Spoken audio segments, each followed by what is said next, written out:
Sorry about that, babe. Many moons ago on my channel, I reviewed Castle of Illusion starring Mickey Mouse on the Sega Genesis. At the time, I was pretty happy with the review, and I guess honestly it's not that bad when I look back at it. But as time has passed, equipment has upgraded, and my view on reviewing has slightly altered. I felt like it was due for a re-review. So, any fans of the old review? Probably all 100 of you or so that watched it. I apologize, but it's being put out to pasture. Without any further introduction, let's take a look at one of my all-time favorite games, Castle of Illusion starring Mickey Mouse on the Sega Genesis. Castle of Illusion starring Mickey Mouse is a whimsical Disney platformer that was developed and published by Sega and released in North America on the Sega Genesis in December of 1990. Castle of Illusion is actually one of the first games that I ever had, probably getting it in I'd say 1992 or 1993 from my parents or grandparents, can't really remember. Funny enough, I actually still have my original cartridge from when I was a kid. See the name and permanent marker? Thanks, Mom! This game means so much to me that even when I acquired a complete in-box copy, I actually kept the original cart and flipped the other one years ago. Sure, when I was a kid, I don't think I actually ever beat the game. I mean, you know how it is, a combination of poor child attention spans and awful gameplay skills can kinda lead you to that point. Pretty sure that I'll play the game on practice mode most of the time to make myself feel good. But there really wasn't much else like the aesthetic and feeling that I would get as a kid playing these Disney classics on the Genesis. Castle of Illusion, Quackshot, World of Illusion, Aladdin, so on and so forth. They have not only imagery but feelings ingrained in my mind for life. When I fire up Castle of Illusion, it's truly a feeling like no other. In Castle of Illusion, you assume the role of Mickey Mouse having to go inside said Castle of Illusion in order to rescue Minnie from the evil witch Mizrabel who's trying to steal Minnie's youth. Get it? Miserable? Quality.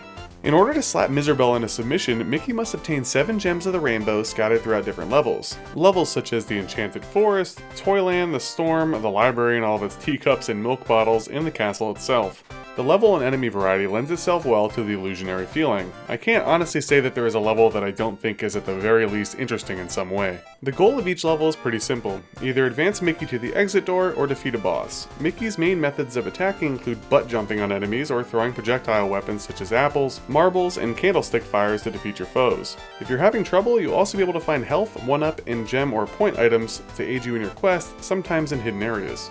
Where Castle of Illusion really shines is in the graphics and sound departments. Graphically, Castle of Illusion is beautiful. Everything moves along very smoothly, well, aside from certain segments like when Mickey is swinging and it seems like the FPS dips to 15, and the graphics and colors help mold the illusionary world in which Mickey is traversing. Some areas that stand out to me are the spooky forest segment, the leaf segment, the first area of the storm level, and honestly, the entirety of Toyland, even if it is my least favorite level collection of the game. Considering this was a 1990 release, I really can't complain about the graphics at all. Coupled with the graphics is the amazing soundtrack. When you pair the perfect blends of sights and sounds, that's how you get something that's truly memorable. And that's how you get me to review a game twice! If you just name levels from the game, I can instantly start humming the tunes that correspond in my head, whether it's the opening forest soundtrack, the upbeat boss tune, the dreamy teacups, or the track that accompanies the sunsetting stormy sky. You are sure to not only feel the weight of the journey ahead, but the atmosphere that the developers and artists were hoping to create. Composers Takahiko Iwabu and Shigenori Kamiya nailed their assignments and then some. And this is coming from someone who's pretty critical of the Sega Genesis sound chips. Don't get me wrong, lots that I love. Check out my top 10 Sega Genesis tracks video in the pinned comment below, but on the whole I prefer SNES audio in the 16-bit era. The difficulty of Castle of Illusion is kind of all over the place. You have 3 modes to choose from: Practice, Normal, and Hard. Practice, as alluded to earlier, is a very short version of the game, while Normal is its intended experience, and Hard is pretty damn hard. I actually messed around with the hard mode for a bit while playing this for my review, and yeah, it's hard. You'll be receiving less health items, missing 1-ups, more enemies, harder enemy placements, and even some of the platforming becomes trickier because of this, and oh yeah, no continues. Good luck! Me being the way that I am, I know at some point I will actually sit down and try to beat it, but we'll focus on normal for now. I did want to point out that the controls are just fine, although it can take a minute or two to get the butt jumping mechanics down properly in terms of reaching higher areas, but it's really not that big of a learning curve. And the difficulty is fair and paced pretty well. As you could expect, the first few levels are the easiest in the game, where the difficulty ramps up as you go along, mostly in the form of platforming, but occasionally in the form of some enemies such as those damn letter A's in the library. Certain areas can provide some challenge, especially for a first playthrough, but with a little bit of effort, you should be just fine even as a casual retro gamer. And if you have good willpower, you are presented with many opportunities for extra 1-ups and have the ability to continue if you choose to push on. I could say objectively the hardest part of the game to get the hang of is probably the final boss Mizrabel, and honestly that's kind of how it should be, right? Now that I've fluffed Castle of Illusion up a lot, let's briefly talk about the parts that I don't like or I'm disappointed with in the game.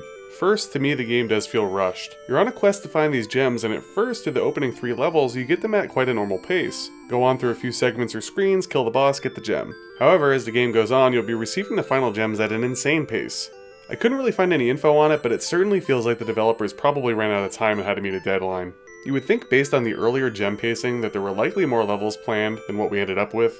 Piggybacking off of this, there are also certain segments that had cool ideas but also seemed rushed. For example, the teacups in the library. Granted, they are optional, but they could have stood to be a little bit longer. And I guess by proxy, you could also throw in the library as a whole. The same goes for the swimming segment at the end of the castle, which is almost over in the blink of an eye.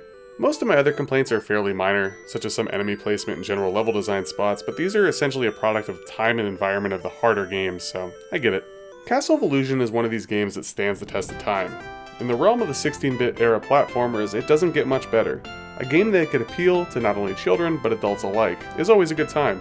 With beautifully crafted environments and a great soundtrack, easy to follow story, standard difficulty, and with some options, you have yourself a classic. Castle of Illusion is one of the shining examples of platformers done right. As such, I give Castle of Illusion a 9 out of 10.